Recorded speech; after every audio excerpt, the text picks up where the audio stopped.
कौन से chapter involve होते हैं जिसमें सर्कुलर मोशन के कंसेप्ट यूज होते हैं, तो मैं आपको बता दूं। एक तो कैसे हैं दोस्तों, आप सभी का मेरे YouTube चैनल डिफेंस का तड़का में स्वागत है। दोस्तों आज का जो हमारा टॉपिक है वो है सर्कुलर मोशन। सर्कुलर मोशन से एक क्वेश्चन तो आ ही जाता है एयरफोर्स, नेवी या एनडीए वगैरह में। साथ में मैं आपको बता दूं सर्कुलर मोशन का यूज कई चैप्टरों में है, यानी कई सारे टॉपिक में इस वृत्तीय गति का अध्ययन हम करते हैं।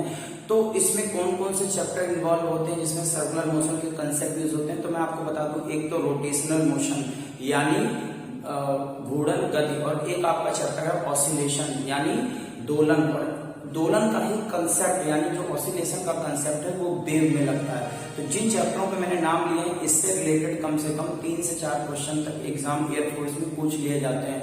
तो मैं आपसे बस इतना कहना चाह रहा हूँ कि इस चैप्टर को 1 नंबर के लिए तो पढ़िए ही पढ़िए, साथ में इस तरीके से पढ़िए कि इसके सारे कंसेप्ट आपके क्लियर होना चाहिए। तो बिना देर के हुए वीडियो स्टार्ट करते हैं। तो चलिए स्टार्ट करते हैं। सर्कुलर मोशन यानी वृत्तीय गति, सर्कुलर मोशन यानी वृत्तीय गति, वृत्तीय गति। अब आप देखिए यहाँ पर वृत्तीय गति में क्या क्या चीजें इंपॉर्टेंट हैं।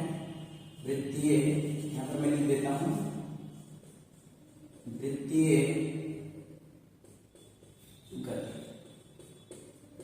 तो वृत्तीय गति की अगर हम बात करें तो वृत्तीय गति क्या होती है, तो आपको पता है कि अगर कोई कण वृत्ताकार पथ पर गति करे, यानी अगर कोई पार्टिकल सर्कुलर पाथ पे मूव करे तो हम बोलेंगे इस टाइप के मोशन को क्या बोलेंगे, सर्कुलर मोशन बोलेंगे। या हम ऐसे भी कह सकते हैं अगर कोई पार्टिकल, अगर कोई कण इस प्रकार गति करे कि उसकी एक निश्चित बिंदु से दूरी निश्चित बनी रहे, यानी अगर कोई पार्टिकल इस तरीके से मूव करे कि उसका फिक्स पॉइंट से जो डिस्टेंस है हर पॉइंट पर कांस्टेंट बना रहे, तो इस टाइप के मोशन को कहते हैं सर्कुलर मोशन यानी वृत्तीय गति।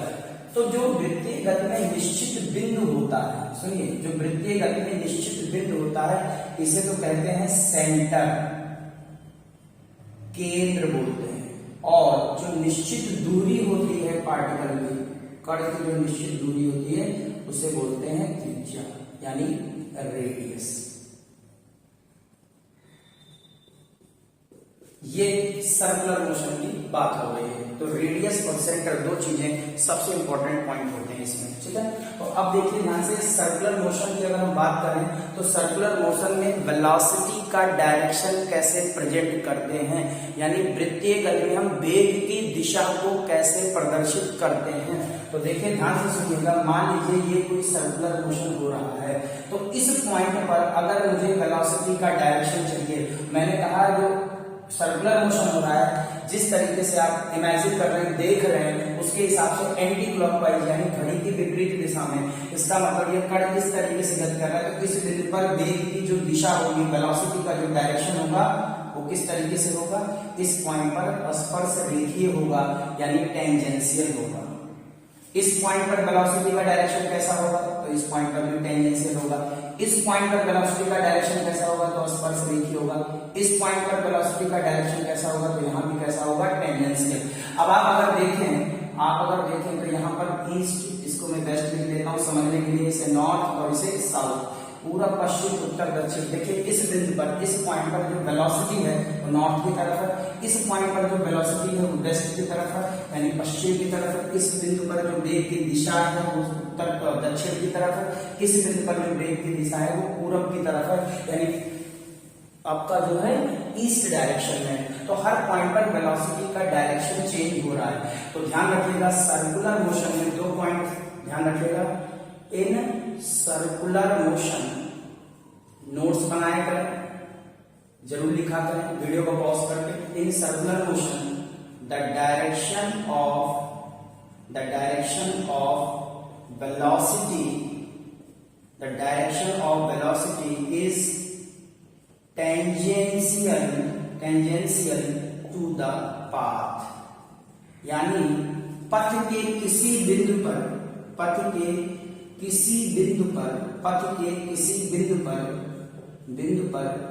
वेग की दिशा स्पर्श रेखीय होती है, ठीक है। अब आप जरा समझिए, जब हम वेग की बात करते हैं वेलोसिटी, तो वेलोसिटी कैसी क्वांटिटी है? वेक्टर क्वांटिटी है, यानी ये सदिश राशि होती है। वेग कैसी राशि होती है? सदिश, यानी ये वेक्टर है। अब अगर ये वेक्टर यानी सदिश है तो इसमें दो चीजों का ध्यान देना पड़ेगा, एक इसका मैग्नीट्यूड और एक इसका डायरेक्शन, यानी एक तो इसका परिमाण और एक इसकी दिशा। तो अब आप देखिए वेग में दो चीजें होती हैं, एक होता है परिमाण और एक होता है दिशा। तो अब आप देखिए सर्कुलर मोशन में वृत्तीय गति में वेग की दिशा तो हर बिंदु पर बदल रही है। इसका ये मतलब हुआ कि वृत्तीय गति में वेग नियत नहीं रह सकता, यानी हर पॉइंट पर वेलोसिटी का डायरेक्शन चेंज हो रहा है। इसका ये मतलब हुआ कि वेलोसिटी कांस्टेंट नहीं रह सकता सर्कुलर मोशन में, क्योंकि वेलोसिटी कांस्टेंट जब हम कहेंगे तो इसका दो मीनिंग निकल के आना चाहिए, उसका मैग्नीट्यूड भी नहीं बदलना चाहिए, उसका परिमाण भी नहीं बदलना चाहिए, साथ में उसकी दिशा भी नहीं बदलनी चाहिए। जबकि सर्कुलर मोशन में हर पॉइंट पर वेलोसिटी चेंज हो रहा है, तो इसका मतलब ये हुआ इन सर्कुलर मोशन कहीं का अगर आपको ऐसा ऑप्शन मिल जाए, इन circular motion velocity will never be constant, यानी वृत्तीय गति में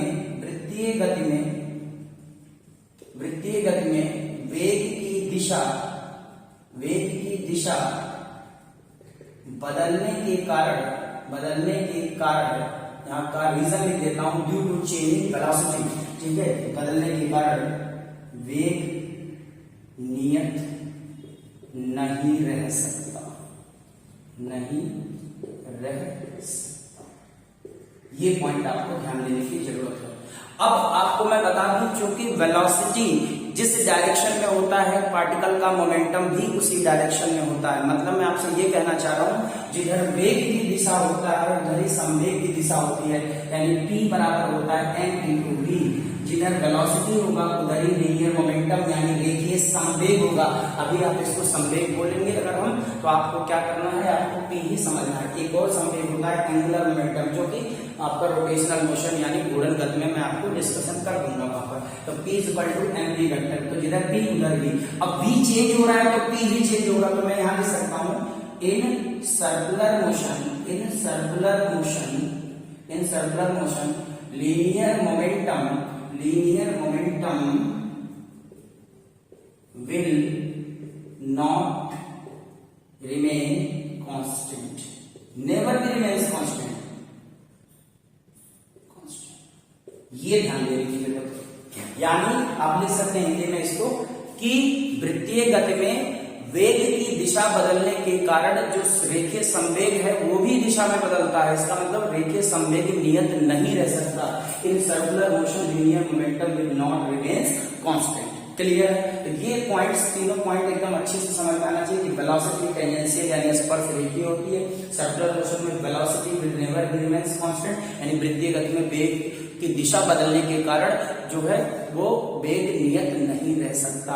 ठीक है। तीसरा है सर्कुलर मोशन में लीनियर मोमेंटम कांस्टेंट नहीं रह सकता, यानी रेखीय संवेग नियत नहीं रह सकता। क्यों? क्योंकि रेखीय संवेग की जो दिशा होती है, वो वेग की दिशा में होती है। वेग बदल रहा है इसलिए रेखीय संवेग भी बदलेगा, यानी लीनियर मोमेंटम चेंज होगा क्योंकि वेलोसिटी भी चेंज हो रहा है।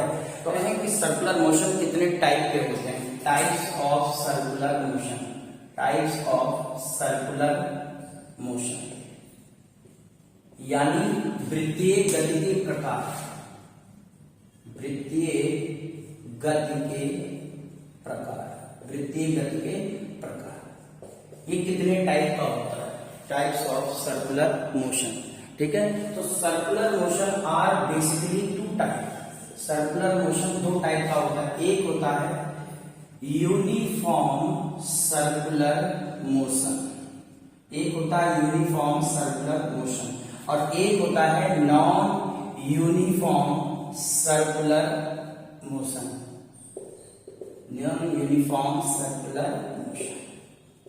यानी इसे बोलते हैं एक समान वृत्तीय गति। क्या बोलते हैं इसे? एक समान वृत्तीय गति बोलते हैं, और इसे बोलते हैं असमान वृत्तीय गति। तो इसको समझने के लिए आप ऐसे समझें कि वेग तो नियत रह ही नहीं सकता क्योंकि दिशा तो बदलेगी, लेकिन ऐसी वृत्तीय गति जिसमें वेग का परिमाण यानी चाल यानी दिशा की बात नहीं हो रही है, केवल परिमाण की बात हो रही है। यानी ऐसा वृत्तीय गति, ऐसी वृत्तीय गति जिसमें हर बिंदु पर जो वेग का परिमाण है, जैसे मान लीजिए यहाँ 10 है, यहाँ भी है 10 मीटर पर सेकेंड, यहाँ भी कितना है 10 मीटर पर सेकेंड, यहाँ भी कितना है 10 मीटर पर सेकेंड।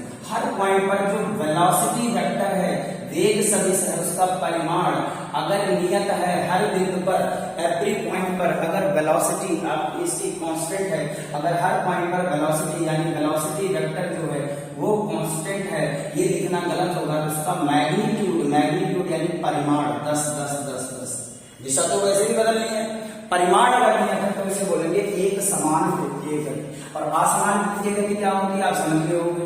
इस पॉइंट पर वेलोसिटी अगर 5 मीटर पर सेकंड है तो इस पॉइंट पर वेलोसिटी का मैग्नीट्यूड 10 हो, इस पॉइंट पर वेलोसिटी का मैग्नीट्यूड 8 मीटर पर सेकंड हो, इस पॉइंट पर वेलोसिटी का 1 मीटर पर सेकंड हो, इस पॉइंट पर 2 मीटर पर सेकंड हो।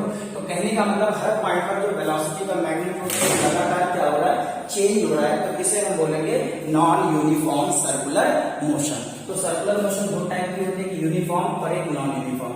अब आपसे मैं पूछूं कि अगर यहाँ स्पीड 10 है, यहाँ भी स्पीड 10 है, यहाँ भी स्पीड 10 है, यहाँ भी स्पीड 10 है, तो सीधी सी बात है अगर कोई कण है जिसका द्रव्यमान 2 kg है, तो बताइए इस बिंदु पर गतिज ऊर्जा, इस पॉइंट पर काइनेटिक एनर्जी कैसे निकालोगे, हाफ मास वेलोसिटी का square.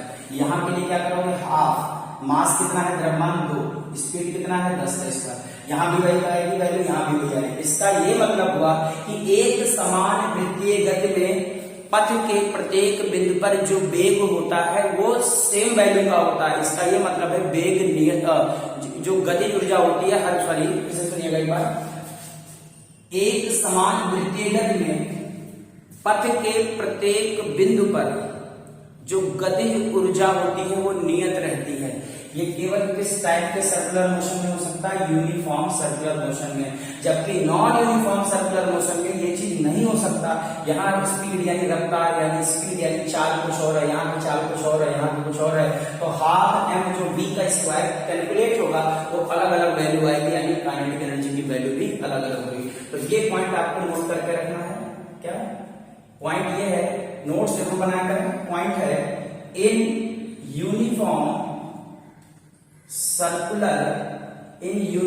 Circular motion kinetic energy at every point is same. यानी एक समान वृत्तीय गति में प्रत्येक बिंदु पर गतिज ऊर्जा, लिख लीजिएगा, नियत रहती है। गतिज ऊर्जा क्या रहती है, नियत रहती है। हर पॉइंट पर जो काइनेटिक एनर्जी है वो आपका क्या रहता है, कांस्टेंट रहता है। ठीक है, तो आई थिंक आपको ये बात समझ में आ गई होगी कि यूनिफॉर्म और नॉन यूनिफॉर्म सर्कुलर मोशन क्या है। तो आइए दोस्तों, जो पॉइंट्स मैंने डिस्कस किए उसके 2 क्वेश्चन अच्छे से कर देते हैं, इनसे सारे कंसेप्ट आपके क्लियर हो जाएंगे। तो चलिए देखते हैं, वृत्तीय गति के लिए कौन सा कथन सत्य है, Which of the following statement is correct regarding circular motion। यहाँ बात कर रहा है केवल वृत्तीय गति की, वो ये बात नहीं कर रहा है कि वो एक समान वृत्तीय गति है या असमान वृत्तीय गति है, ये बात कर रहा है केवल सर्कुलर मोशन की। तो सर्कुलर मोशन की बात करेगा जब ये, तो आपके दिमाग में दोनों बातें होनी चाहिए, आपके दिमाग में यूनिफॉर्म भी होना चाहिए, आपके दिमाग में नॉन यूनिफॉर्म सर्कुलर मोशन भी होना चाहिए, यानी एक समान भी चलना चाहिए दिमाग में और असमान वृत्तीय गति चलना चाहिए। दोनों चीजों को ध्यान में रख के आंसर देना है। तो कह रहा है वृत्तीय गति में वेग नियत रहता है, तो चाहे किसी भी प्रकार की गति हो, वृत्तीय गति हो, चाहे वो एक समान हो या असमान हो, चाहे वो यूनिफॉर्म हो चाहे वो नॉन यूनिफॉर्म हो, दोनों में वेलोसिटी क्या रहता है, कांस्टेंट नहीं रहता है। यहाँ पे लिखा हुआ है वेलोसिटी रिमेन्स कांस्टेंट, तो ये स्टेटमेंट जो है गलत हो जाएगा। संवेग नियत रहता है यानी मोमेंटम रिमेन्स कांस्टेंट, तो आपको मैंने बताया था कि क्योंकि वेलोसिटी चेंज हो रही है इसलिए मोमेंटम भी चेंज होगा, तो ये भी नहीं हो सकता। गतिज ऊर्जा नियत रहती है, देखिए गतिज ऊर्जा यानी काइनेटिक एनर्जी कांस्टेंट कब रहती है, जब स्पीड यानी वेलोसिटी का मैग्नीट्यूड कांस्टेंट हो। तो ऐसा तो केवल सर्कुलर मोशन नहीं हो सकता है, यूनिफॉर्म सर्कुलर मोशन में हो सकता है, यानी एक समान वृत्तीय गति में हो सकता है, लेकिन यहाँ पर तो उसने बोला है कि वृत्तीय गति, तो क्या पता वो सर्कुलर मोशन एक समान है कि वो असमान है। क्या पता वो यूनिफॉर्म सर्कुलर मोशन है कि नॉन यूनिफॉर्म सर्कुलर मोशन है, इसलिए श्योर नहीं है।